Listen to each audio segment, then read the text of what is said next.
ব্যবহারকারী যদি একটি নথির ধরন তৈরি করতে চান সেক্ষেত্রে তাকে লেফট প্যানেলের নথি ব্যবস্থাপনা অপশনটিতে ক্লিক করতে হবে। ক্লিক করলে এখানে নথির ধরনের একটা অপশন আসবে, সেটাতে ক্লিক করতে হবে। নতুন ধরন তৈরি করুন বাটনটিতে ক্লিক করলে ব্যবহারকারীর সামনে নতুন একটি পেজ আসবে। এই পেজটিতে নথির বিষয়ের ধরন লিখতে হবে। প্রথমত আমরা একটা ধরন দিলাম টেস্ট হিসেবে। একটা নথি কোড দিতে হবে। কোডটি অবশ্যই 2 সংখ্যার হতে হবে। একটি সর্বশেষ নাম্বার দেওয়া যেতে পারে নথির। এরপর সংরক্ষণ করুন বাটনে ক্লিক করলে নথির ধরনটি সংরক্ষিত হবে।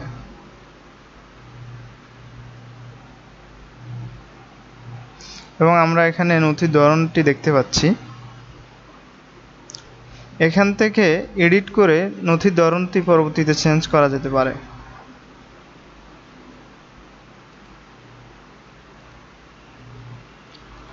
ধরনের তালিকাতে ক্লিক করলে এই ইউজারের নথির ধরনের তালিকাগুলো আমরা দেখতে পাবো।